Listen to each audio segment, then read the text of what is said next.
welcome to Parcham classes. I'm Bhumika Prajapati. So as you all know, हमारी MCQ series चल रही है modern history में and आज हम जिन टॉपिक पर MCQ डिस्कस करने वाले हैं वो टॉपिक है civil disobedience movement and Gandhi इवेंट पैक. ठीक है, सो इस पर्टिकुलर लेक्चर में हम लोग इन दोनों टॉपिक से रिलेटेड जितने भी इंपॉर्टेंट क्वेश्चंस हैं, अच्छे क्वेश्चंस जो है जो आपके एग्जाम पॉइंट ऑफ व्यू से इंपॉर्टेंट है, उन्हें डिस्कस करेंगे और एडिशनल इन्फॉर्मेशन भी लेते हुए चलेंगे. ठीक है, so without wasting any time आज का लेक्चर हम लोग स्टार्ट करते हैं. सो देखिए, फर्स्ट क्वेश्चन है हमारा, at which Congress session was a working committee authorize to launch a programme of civil disobedience movement. Congress के किस अधिवेशन में कार्य समिति, ठीक है, कांग्रेस की जो वर्किंग कमेटी जो है उसने सविनय अवज्ञा कार्यक्रम शुरू करने के लिए अधिकृत किया गया था? तो इसका करेक्ट आंसर है लाहौर सेशन में ये डिसीजन लिया गया था. सो देखिए, ये तो ठीक है, क्वेश्चन समझ गए, आंसर भी समझ गए. थोड़ी सी जो है मैं बैकग्राउंड की स्टोरी आप लोगों को बता देती हूँ. अब हम लोग लास्ट लेक्चर में ऑलरेडी साइमन कमीशन वाले क्वेश्चंस देख चुके हैं. अब मैंने आपको क्या बताया था, साइमन कमीशन आया था. साइमन कमीशन ने इंडियंस को चैलेंज करा, ये कहा कि भाई तुम केपेबल नहीं हो, ठीक है, कि तुम में इतना टैलेंट नहीं है, तुम में इतनी कैपेबिलिटी नहीं है कि तुम हर सेक्शन के लोगों को तैयार कर सको कि अपने रिफॉर्म्स के लिए जो है हर सेक्शन के लोगों को तैयार कर सको, या हर सेक्शन के लोग जो है एक कंसेंसस नहीं मिलेगा सभी लोगों में, ये चीज़ जो है कही गई थी. सो ऑब्वियसली इंडियंस चैलेंज को बिल्कुल एक टांग पे खड़े होकर एक्सेप्ट करा और नेहरू रिपोर्ट जो है उसे प्रिपेयर करा. ठीक है, सो नेहरू रिपोर्ट जो है उसे 1928 तक प्रिपेयर कर लिया गया था और ब्रिटिश गवर्नमेंट को दे दिया गया था. तो जब ये नेहरू रिपोर्ट दी गई थी ना, तो इन्होंने इनको एक अल्टीमेटम दिया था कि भैया 1 साल दे रहे हैं, इस रिपोर्ट में जितने भी रिफॉर्म्स रिकमेंड किए गए हैं उनको इम्प्लीमेंट कर दो. अगर विद इन 1 ईयर तुमने इम्प्लीमेंट नहीं करा तो हम लोग एक मास मूवमेंट जो है लॉन्च करेंगे.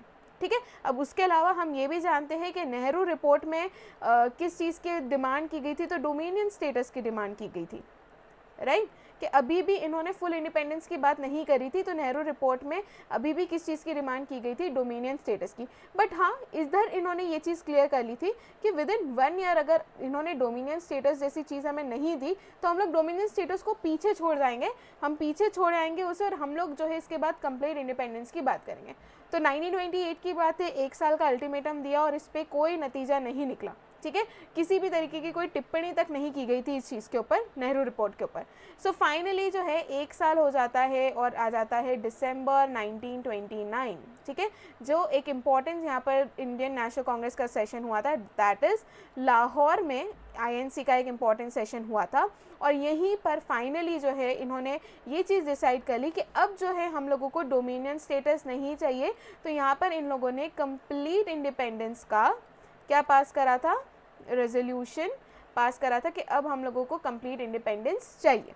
ठीक है, तो ठीक है, बोल दिया कि अब कंप्लीट इंडिपेंडेंस चाहिए, पूर्ण स्वराज चाहिए. और इसी के साथ इन्होंने ये भी अनाउंस कर दिया कि हम लोग सिविल डिसोबीडियंस मूवमेंट जो है, जो कि एक मास मूवमेंट है, उसे लॉन्च करेंगे. बिकॉज हमने जो नेहरू रिपोर्ट दी थी उस पर तो कोई किसी भी तरीके की कोई बातचीत नहीं हुई है, उसको रिफॉर्म्स को इम्प्लीमेंट करने की कोई बातचीत नहीं हुई. तो हमने फाइनली डिसाइड कर लिया है कि अब हमें डोमिनियन स्टेटस नहीं चाहिए, अब हमें पूर्ण स्वराज चाहिए. गोल चेंज हो गया और अब जो है हम लोग एक मास मूवमेंट लॉन्च करने वाले हैं, that is civil disobedience movement. और इसे लॉन्च करने के लिए वो लोग ऑब्वियसली किसे कहेंगे कि भैया सिविल डिसोबीडियंस मूवमेंट को लीड करो, तो गांधी जी को ही कहेंगे. ठीक है, तो गांधी जी ने ही इस मूवमेंट को लीड करा था. अब यहाँ पर समझ में आ गया कि हाँ, सिविल डिसोबीडियंस मूवमेंट कैसे, कहाँ पर बात करी गई, कब से लॉन्च होने की बात की गई, वो हम समझ गए. ठीक है, अब यहाँ पर गांधी जी के ऊपर रिस्पॉन्सिबिलिटी आ गई कि मुझे सिविल डिसोबीडियंस मूवमेंट लॉन्च करना है और इसे लॉन्च करने के लिए मुझे कोई एक सेंट्रल इशू ढूंढना पड़ेगा. सो गांधी जी इस खोज में लग गए कि यार कोई तो एक ऐसा इशू जिसे मैं उठाकर पूरा सिविल डिसोबीडियंस मूवमेंट लॉन्च कर सकूँ. तो उन्होंने एक इशू ढूंढा, दैट वॉज सॉल्ट टैक्स. ठीक है, इस सॉल्ट टैक्स को ब्रिटिश गवर्नमेंट जो है 1892 से जो है भारत पर इम्पोज करी थी इस टैक्स से. और कहा जाता है कि अराउंड 65% से 80% जो है टैक्स जो है 65 से 80 या 70% तक का जो है टैक्स, सॉल्ट टैक्स जो है इम्पोज किया जाता था. सो गांधी जी ने कहा कि सॉल्ट टैक्स काफ़ी ही इनह्यूमन टैक्स नहीं हुआ, ठीक है, हर किसी को रोज़मर्रा हर तरीके के इंसान को, अमीर गरीब, ठीक है, हर तरीके के कास्ट के लोग, हर तरीके के क्लास के लोग जो है इसे कंज्यूम करते हैं अपने खाने में। तो क्यों 65 से 70% तक जो है टैक्स इम्पोज किया जाता है, सॉल्ट टैक्स? तो उन्होंने कहा कि ये एक इनह्यूमन टैक्स है और इसे मुद्दा बनाया, इसे पूरा एक सेंट्रल इशू बनाकर इसके इर्द गिर्द जो है उन्होंने पूरा सिविल डिसोबीडियंस मूवमेंट जो है इसके अराउंड क्या कर दिया, लॉन्च कर दिया। उन्होंने कहा कि सॉल्ट टैक्स जो है ये काफ़ी ज़्यादा इनह्यूमन टैक्स है और मैं इसी को ब्रेक करूँगा और मैं सिविल डिसोबीडियंस मूवमेंट को लॉन्च करूँगा। ठीक है, तो सॉल्ट टैक्स के लिए उन्होंने साबरमती आश्रम से जो है सॉल्ट टैक्स ब्रेक करने के लिए साबरमती आश्रम से उन्होंने स्टार्ट करा था दांडी मार्च, और साबरमती से दांडी तक गए थे। तो ये जो है पूरी इन्होंने यात्रा करी थी, बहुत सारे लोग उनके साथ जुड़े थे दांडी मार्च में, और उन्होंने फिर दांडी पहुंचकर सॉल्ट टैक्स को ब्रेक करा एंड यहीं से शुरू हो जाता है हमारा सिविल डिसोबीडियंस मूवमेंट शुरू। ठीक है, तो ये पूरे बैकग्राउंड समझ गए। अब मैं एक एक चीज़ नहीं बताऊंगी क्योंकि मैं इन ऑल जो स्टोरी बनती है इसकी वो बता चुकी हूँ, राइट। आगे बढ़ते हैं हम लोग नेक्स्ट क्वेश्चन की तरफ, that is question number 2। Which of the following began with Dandi march? निम्नलिखित में से किसकी शुरुआत दांडी मार्च से हुई थी? तो अभी मैंने बताया सिविल डिसोबीडियंस मूवमेंट जो है उसकी शुरुआत हुई थी दांडी मार्च से। Next question, when did Dandi March begin? ठीक है, दांडी मार्च कब शुरू हुआ था? इंपॉर्टेंट क्वेश्चन है, ठीक है, कि कौन सी डेट को दांडी मार्च को शुरू किया गया था, कहाँ से शुरू किया गया था, कौन सी डेट को वो दांडी पहुंचे थे, ये चीज़ भी आपको बतानी, डिस्टेंस कितना है, कितने किलोमीटर थे, कितने दिन में उन्होंने ये यात्रा कवर करी थी, ये सभी पॉइंट्स इंपॉर्टेंट है आपके एग्जाम पॉइंट ऑफ व्यू से, राइट।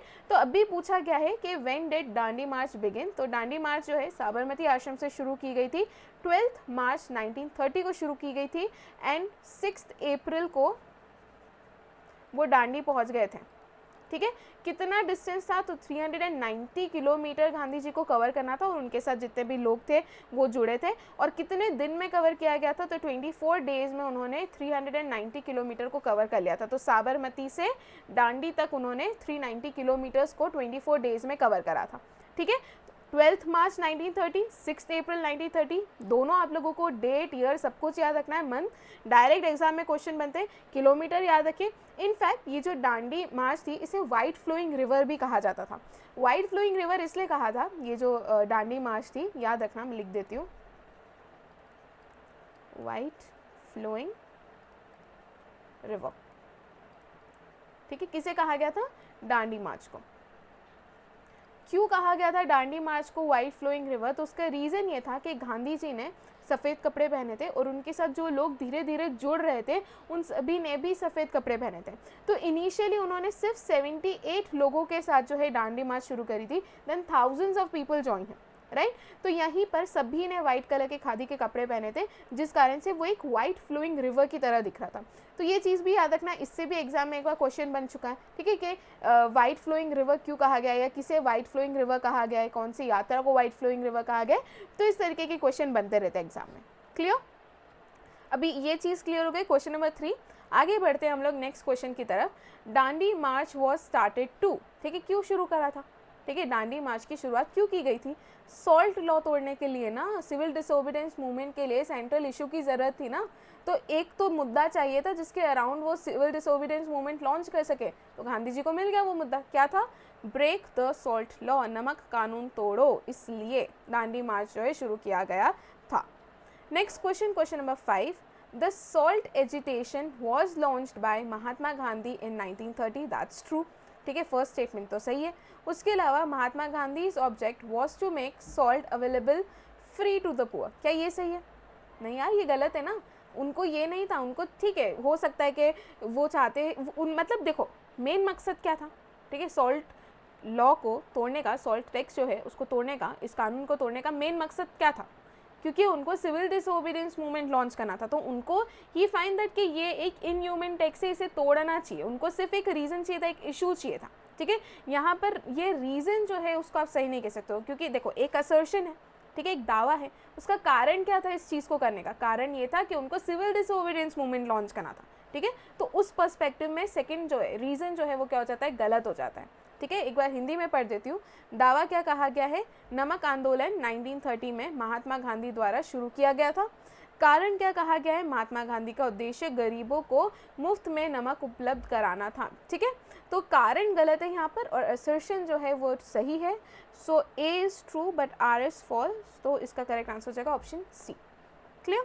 आगे बढ़ते हैं नेक्स्ट क्वेश्चन की तरफ। The statement I want world sympathy in this battle of right against might is associated with, ठीक है, महात्मा गांधी के डांडी मार्च से ये चीज़ जुड़ी हुई है। गांधी जी का ये कहना था कि मुझे पूरे वर्ल्ड की सिंपैथी चाहिए इस बैटल में, ठीक है, which is a battle of right, जहाँ पे मैं सही के लिए एक बैटल लड़ने जा रहा हूँ अगेंस्ट द माइट, ठीक है, तो मुझे पूरे वर्ल्ड की सिंपैथी चाहिए। तो ये चीज़ किससे एसोसिएटेड थी? तो ये गांधी जी के डांडी मार्च से एसोसिएटेड है। इस तरीके के स्टेटमेंट से भी क्वेश्चन बनते हैं एग्जाम में, ठीक है। मैं शक्ति के विरुद्ध अधिकार की इस लड़ाई में विश्व सहानुभूति चाहता हूँ, ये किससे संबंधित है? तो ये गांधी के डांडी मार्च से रिलेटेड है। Next question, question number 7, which of the following statement is not correct about Mahatma Gandhi's Dandi march, ठीक है, महात्मा गांधी के डांडी मार्च के बारे में निम्नलिखित में से कौन सा कथन सही नहीं है? A, it was an all together pedestrian march, यह पूरी तरीके से एक पैदल मार्च था, तो फर्स्ट स्टेटमेंट सही है, ठीक है, हमको नॉट करेक्ट, ठीक है, जो करेक्ट नहीं है उसे ढूंढना है, राइट। सो पहला स्टेटमेंट क्या हो गया यहाँ पर? सही है, तो फर्स्ट स्टेटमेंट तो सही है, इट वॉज अ पेडेस्ट्रियन मार्च, सब ने पैदल यात्रा जो है यहाँ पर करी थी। इट स्टार्टेड फ्रॉम साबरमती आश्रम एंड एंडेड इन डांडी, ठीक है, ये भी सही है कि इस यात्रा को साबरमती आश्रम से शुरू करके डांडी पर समाप्त किया गया था, ये भी सही है। The entire march from Sabarmati was covered in 24 days, that is around 390 kilometre को 24 डेज में कवर करा था, अभी मैं बताइए, ठीक है। तो थर्ड स्टेटमेंट भी क्या है? सही है, साबरमती से पूरे मार्च को 24 दिनों में कवर कर दिया गया था, तो ये भी सही है। बचता है लास्ट स्टेटमेंट, तो ऑटोमेटिकली आंसर तो यही हो जाना चाहिए, ऑप्शन डी, बट फिर भी एक बार पढ़ लेते हैं। The March was started on 15 मार्च 1930, तो क्या मैंने अभी बताया, क्या डांडी मार्च को 15 मार्च को शुरू किया गया था? नहीं, उसे 12 मार्च 1930 को शुरू किया गया था और वो 6 अप्रैल 1930 को डांडी पहुंच गए थे, ठीक है। इसका करेक्ट आंसर हो जाएगा option D. Next question, question number 8, after the arrest of Gandhi ji during salt satyagraha, who took his place as leader of the movement? नमक सत्याग्रह के दौरान गांधी जी की गिरफ्तारी के बाद आंदोलन के नेता के रूप में उनकी जगह किसने ली थी? तो देखिए यहाँ पर हुआ यूँ कि साबरमती से लेकर डांडी तक की जो उनकी मार्च थी, जो यात्रा थी, वो सक्सेसफुली हो गई। इसके बाद गांधी जी ने डिसाइड करा कि वो धरसना में जाकर सॉल्ट टैक्स को अब क्या करेंगे? तोड़ेंगे। तो इसकी खबर जो है लॉर्ड इरविन को पड़ गई कि अब गांधी जी जो है धरसना जाने वाले हैं और वहाँ पे जाकर नमक के कानून को तोड़ने वाले। तो गांधी जी धरसना पहुँचे, उसके पहले ही गांधी जी को अरेस्ट करवा लिया गया। बट रिमेंबर, जब गांधी जी डांडी मार्च कर रहे थे, ठीक है, जब उनकी डांडी मार्च चल रही थी, तो जब वो अलग अलग जगह लोकेशंस उन्होंने डिसाइड कर रखी थी रात को स्टे करने की, तो जब वो रात को स्टे हुआ है, जब वो रुके हैं, तो उन्होंने लोगों को स्पीच दी थी, लोगों को समझाया था कि चाहे कुछ भी हो जाए, चाहे मैं अरेस्ट क्यों ना हो जाऊँ या कितने भी बड़े या सभी लीडर्स क्यों ना अरेस्ट हो जाए, आप लोगों को इस मूवमेंट को आगे कंटिन्यू करना है, ठीक है। कोई ना कोई आगे बढ़ेगा, उस मूवमेंट को लीड करेगा और जो हमने डिसीजन लिया है, जो हमारे प्लानिंग्स है, उसे प्रॉपर्ली एग्जीक्यूट करेंगे, ठीक है। तो ये चीज़ जो है, ये सारी चीज़ें गांधी जी पहले से ही समझा चुके थे, ठीक है। तो जब गांधी जी को अरेस्ट कर लिया गया तो धरसना जाने के लिए, ठीक है, जब वो धरसना में सॉल्ट लॉ तोड़ने जा रहे थे, तो उनकी जगह लीड बाद में कर रहे थे अब्बास तैयब जी, ठीक है। इसके साथ उनकी वाइफ जो है कस्तूरबा गांधी भी थी। तो कस्तूरबा गांधी एंड अब्बास तैयब जी, ये दोनों ही क्या करे, उन्होंने बाद में जो है मूवमेंट को लीड करा था। देन अब्बास तैयब जी और कस्तूरबा गांधी को भी अरेस्ट कर लिया था, तो इनके बाद सरोजनी नायडू ने इस मूवमेंट को लीड करा था, राइट। तो इसका करेक्ट, इस क्वेश्चन का करेक्ट आंसर हो जाएगा option A. Next question, question number 9, where was Mahatma Gandhi when a raid was made by Congress volunteers on Dharasana salt depot, ठीक है। महात्मा गांधी कहाँ थे जहाँ धरसना नमक डिपो पर कांग्रेस के स्वयंसेवकों द्वारा छापेमारी की गई थी? तो मैंने अभी बताया कि जब लॉर्ड इरविन को पता चला कि गांधी जी अब धरसना में जाके नमक कानून तोड़ने वाले, तो उनको अरेस्ट कर लिया गया था। तो वो कौन सी जेल में थे? तो वो थे येरवड़ा जेल में। तो इसका करेक्ट आंसर हो जाएगा option A. Next question, question number 10, Gandhi ji stayed with foreign journalist in his Sabarmati ashram during Dandi मार्च। वो फॉरेन जर्नलिस्ट का नाम क्या है, क्वेश्चन में ये पूछा गया है, ठीक है। दांडी मार्च के दौरान गांधी जी विदेशी पत्रकार के साथ उनके साबरमती आश्रम में रहे हैं, उनका नाम क्या है, तो उनका नाम था वेब मिलर, ठीक है। वेब मिलर जो है याद रखना, करेक्ट इंपॉर्टेंट क्वेश्चन है, और इस जर्नलिस्ट का भी नाम आप लोग याद रखिएगा। Next question, question number 11, who of the following organized march on the Tanjore coast to break the salt law in April 1930? देखें, गांधी जी से इंस्पायर होकर इंडिया के और भी दूसरे 5 में लोगों ने सिविल डिसोबीडियंस मूवमेंट के लिए मार्च यात्राएं जो है करी थी, ठीक है। ट्रैवल कर रहे थे अलग अलग किलोमीटर्स को, और सॉल्ट लॉ को तोड़ने के लिए ट्रैवल कर रहे थे वो लोग, या यात्रा कर रहे थे। तो यहाँ पे पूछा है कि तंजौर कोस्ट में ये सॉल्ट लॉ को तोड़ने के लिए ये जो पूरा मार्च है किसने ऑर्गेनाइज करा था, ये पूछा गया, ठीक है। निम्नलिखित में से किसने अप्रैल 1930 में नमक कानून तोड़ने के लिए तंजौर कोस्ट पर मार्च जो है या यात्रा जो है उसको आयोजित करा था, तो वो थे सी राजा गोपालाचारी, ठीक है। इसको फेमसली जो है, जैसे कि सिविल डिसोबीडियंस मूवमेंट के लिए गांधी जी ने जो करा है वो दांडी मार्च के नाम से जाना जाता है ना। सिमिलरली ये जो तंजौर कोस्ट तक पहुंचने वाला जो था, इसे वेदारण्यम मार्च के नाम से जाना जाता है, ठीक है। क्या? वेदारण्यम मार्च, जिसे किसने ऑर्गेनाइज करा था, तो इसे सी राजा गोपालाचारी ने ऑर्गेनाइज करा था, ठीक है। सो द वेदारण्यम मार्च, जिसे वेदारण्यम सत्याग्रह भी कहा जाता है, एक फ्रेमवर्क था non violent civil disobedience movement का in British India, which was modeled on the lines of Dandi March, as I said, ठीक है। दांडी मार्च जिसे महात्मा गांधी ने लीड करा था, बिल्कुल उसी के लाइन पर इसको भी मॉडल किया गया था। तो सी राजा Gopalachari, a close associate of Gandhi, led the march which had close to 150 volunteers, most of whom belonged to Indian National Congress. It began on, तो ये शुरू कहाँ से हुआ था, तो ये तिरुचिरापल्ली से शुरू हुआ था ऑन 13 अप्रैल 1930। फिर उन्होंने अराउंड 150 या फिर 240 किलोमीटर का डिस्टेंस जो है ट्रैवल करा, एंड कहाँ तक पहुँचे, तो तंजौर कोस्ट तक पहुँचे, वहाँ पे जाके सॉल्ट लॉ को तोड़ा था। तो ये चीज़ भी आप लोग याद रखना, इससे भी क्वेश्चंस आपको एग्जाम में देखने को मिलेंगे। Next question, and again an important question, इसमें पूछा गया है कि रेड शर्ट ऑर्गेनाइजेशन, इसको क्यों वॉज फाउंडेड टू, क्यों इसकी स्थापना की गई थी, ठीक है। रेड शर्ट संगठन की स्थापना की गई थी to throw out Britishers from India, ठीक है। अंग्रेज़ों को भारत से निकाल फेंकने के लिए रेड शर्ट ऑर्गेनाइजेशन जो है शुरू किया गया था। So basically red shirt movement, इसे खुदाई खिदमतगार के नाम से भी जाना जाता है, जिसका मतलब होता है servants of God, right, in support of Indian national Congress, ठीक है। And action was started by Abdul Ghaffar Khan, ठीक है, जिनको फ्रंटायर गांधी भी कहा जाता है, कि गांधी जी से काफ़ी ज़्यादा इंस्पायर थे, उनसे काफ़ी ज़्यादा इन्फ्लुएंस होते थे, और जिस तरीके से गांधी जी ने पूरी लाइफ डिसाइड करा था कि वो वायलेंस को सपोर्ट नहीं करेंगे, सिमिलरली अब्दुल गफ्फार खान ने भी यही डिसीजन लिया था कि वो कभी भी, ठीक है, वायलेंस को सपोर्ट नहीं करेंगे। और इन्होंने जब सिविल डिसोबीडियंस मूवमेंट चल रहा था, तो इन्होंने भी अपने लेवल पर सिविल डिसोबीडियंस मूवमेंट को सपोर्ट करा था, और इन्होंने एक रेड शर्ट मूवमेंट शुरू करा था, जिसे खुदाई खिदमतगार भी कहा जाता है। कहाँ पर करा था, तो नॉर्थ वेस्ट फ्रंटायर प्रोविंस में करा था इन 1930, और यही रीज़न है, because north west frontier province के से थे ये, यही रीज़न है इनको फ्रंटायर गांधी के नाम से भी जाना जाता है, ठीक है। किसको? खान अब्दुल गफ्फर खान को। So Gaffar Khan was a Pashtun who greatly admired Gandhi, ठीक है, उनसे काफ़ी ज़्यादा इंस्पायर्ड थे वो, एंड उनके जो नॉन वायलेंट प्रिंसिपल्स थे, and saw support for Congress as a way of pressing his grievances against the British frontier regime, ठीक है।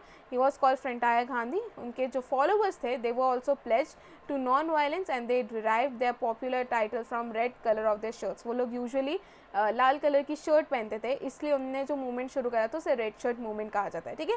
इंपॉर्टेंट है, यूजुअली इससे क्वेश्चन आपको एग्जाम में देखने को मिलेगा।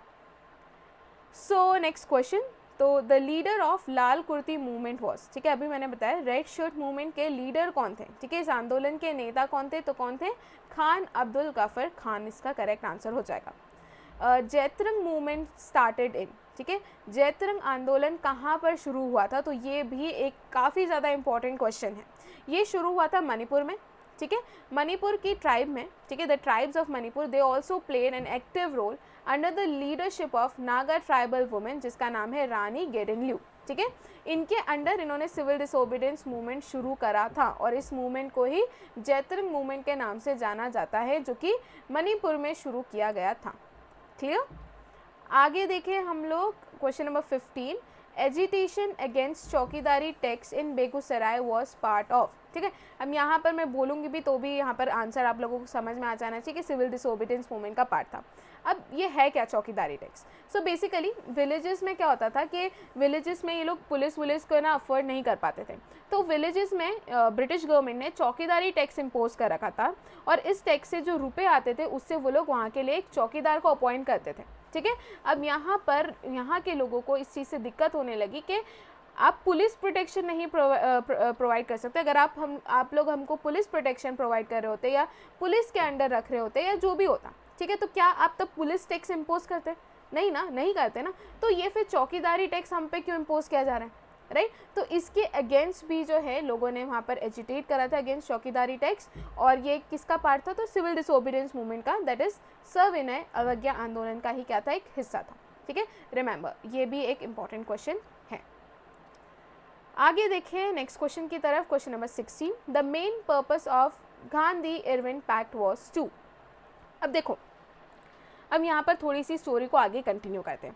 अब मैंने यहाँ पर आपको बताया कि 1929 जो है यहाँ पर फाइनली अनाउंसमेंट हो गया कि हम लोग सिविल डिसोबीडियंस मूवमेंट को लॉन्च करने वाले हैं, ठीक है। अनाउंसमेंट हो गया और इसी के बाद जो है इसको प्रॉपरली लॉन्च भी कर दिया 1930 में। अब यहाँ पर क्या हुआ कि बाय 1930 जो है साइमन कमीशन ने अपनी रिपोर्ट सबमिट कर दी, ठीक है, कि साइमन कमीशन ने भी अपनी रिपोर्ट सबमिट कर दी। तो अब हुआ क्या कि साइमन कमीशन की भी रिपोर्ट आ गई। नेहरू रिपोर्ट तो ऑलरेडी उन लोगों के पास पड़ी हुई थी, जिन्ना ने भी अपने 14 पॉइंट दे रखे थे। अब हुआ कि उनको चाहिए था कि इस पे डिस्कशन कर लें, हमको आगे रिफॉर्म्स लाने हैं। तो इस डिस्कशन के लिए उन्होंने 1930 में राउंड टेबल कॉन्फ्रेंसेस जो है ऑर्गेनाइज करे थे। क्या ऑर्गेनाइज करे थे? राउंड टेबल कॉन्फ्रेंसेस जो है ऑर्गेनाइज करे थे लंदन में, जहाँ उन्होंने कहा था कि आप लोग यहाँ पर आइए और हम लोग जो है एक इस राउंड टेबल कॉन्फ्रेंस में बैठकर इन तीनों रिपोर्ट पे डिस्कस कर लेंगे और फिर एक पूरा निष्कर्ष निकालेंगे कि क्या क्या हमें रिफॉर्म्स लाने हैं नए एक्ट में। तो अब क्योंकि भारत में तो चल रहा है सिविल डिसोबीडियंस मूवमेंट और काफ़ी ज़्यादा अच्छा स्मूथली पीक पर चल रहा है, कोई वायलेंस नहीं हुआ है अभी तक और सब लाइक प्रॉपरली चल रहा है जैसा गांधी जी चाहते थे। अब भारत में चल रहा है सिविल डिसोबीडियंस मूवमेंट, तो क्या इंडियन नेशनल कांग्रेस या कोई भी, ठीक है, इंडियन नेशनल कांग्रेस क्या जाएगी राउंड टेबल कॉन्फ्रेंस को अटेंड करने? सवाल ही नहीं उठता ना। भारत में सिविल डिसोबीडियंस मूवमेंट चल रहा है, वो इसे छोड़कर कैसे राउंड टेबल कॉन्फ्रेंस अटेंड करने जाएगी? तो फर्स्ट राउंड टेबल कॉन्फ्रेंस को इंडियन नेशनल कांग्रेस से अटेंड नहीं करा था, जो कि, ठीक है, इंडियन नेशनल कांग्रेस जो कि इंडिया की सबसे बड़ी सबसे इम्पॉर्टेंट पॉलिटिकल पार्टी थी, उसके बिना क्या वहाँ पे जो लोग गए भी होंगे क्या वो कोई काम के थे? अगर इंडियन नेशनल कांग्रेस जो कि उस समय की सबसे बड़ी पार्टी थी, अगर उसी ने अटेंड नहीं करा है तो वो राउंड टेबल कॉन्फ्रेंस तो एक बहुत बड़ा फेलियर हुआ ना। तो यहाँ पर ब्रिटिश गवर्नमेंट समझ गई कि first round table conference is a big failure, और अगर हम इसको सक्सेसफुल करना चाहते हैं तो हमें गांधी जी जो है चाहिएंगे राउंड टेबल कॉन्फ्रेंस में, और उनके साथ पूरी उनकी इंडियन नेशनल कांग्रेस जो है वो भी चाहिएगी, ठीक है। ये चीज़ जो है क्लियर हो गई कि हमें गांधी जी और Indian national Congress second round table conference में चाहिए ही चाहिए।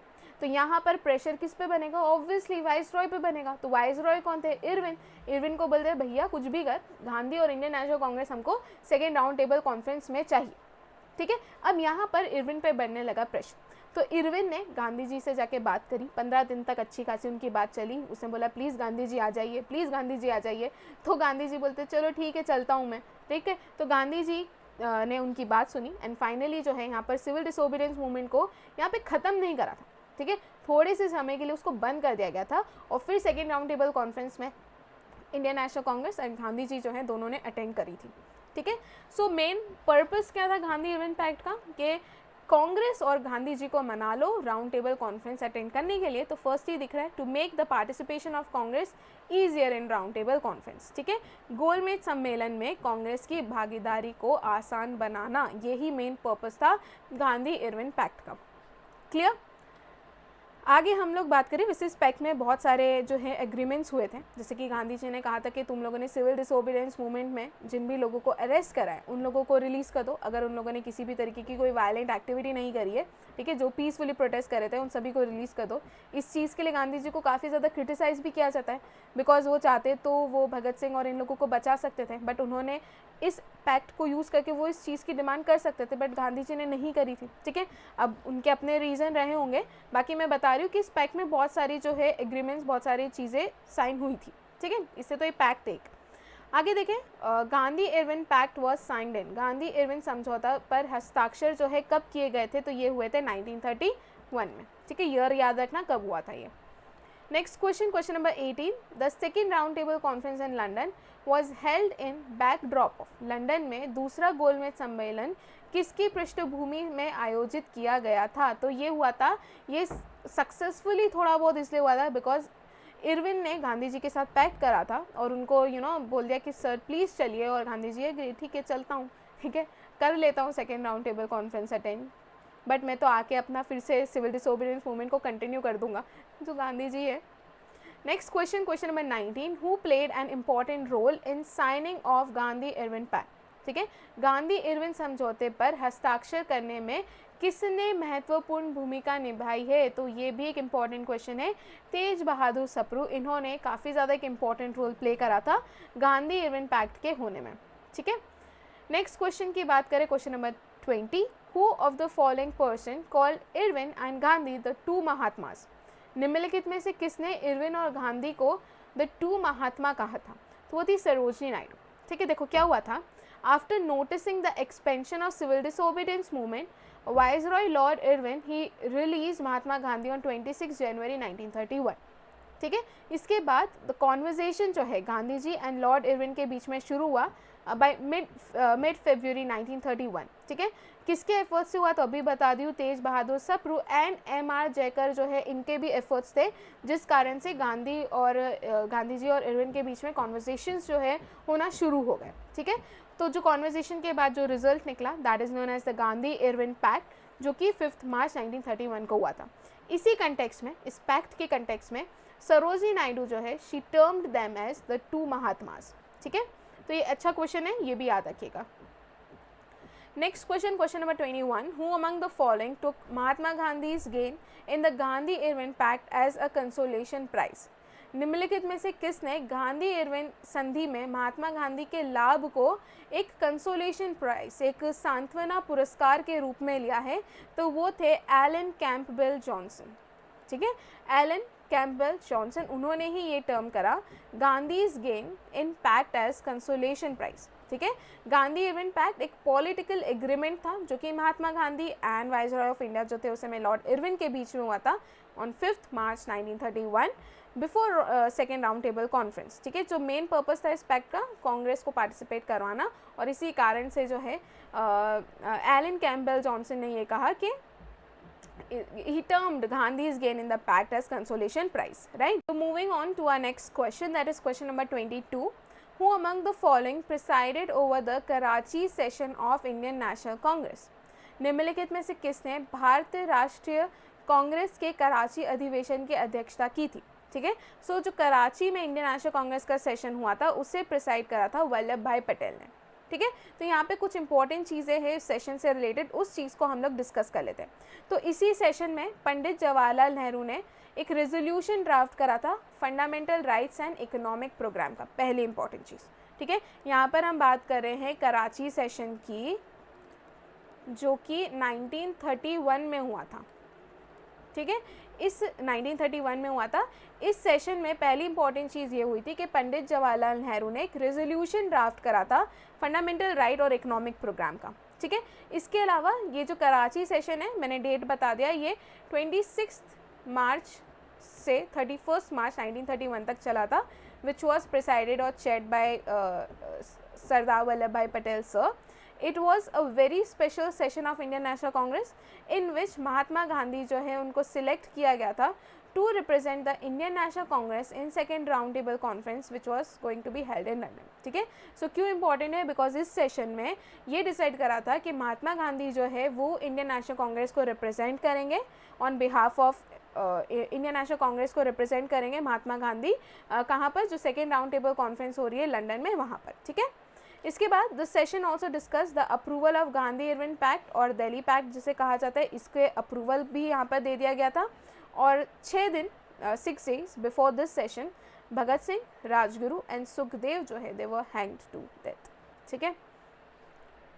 नेक्स्ट क्वेश्चन की हम बात करें, question number 23, who among the following drafted the resolution on fundamental rights for Karachi session of Congress 1931। अभी मैंने बताया आप लोगों को, निम्नलिखित में से किसने 1931 में कांग्रेस के कराची अधिवेशन के लिए मौलिक अधिकारों पर प्रस्ताव जो है उसका मसौदा तैयार किया था। तो अभी जस्ट अभी एक स्लाइड पहले ही बताई हूँ आप लोगों को, इसका करेक्ट आंसर है पंडित जवाहरलाल नेहरू, ठीक है। उन्होंने एक रेजोल्यूशन ड्राफ्ट किया था, fundamental rights and economic programme भी याद रखना, ठीक है।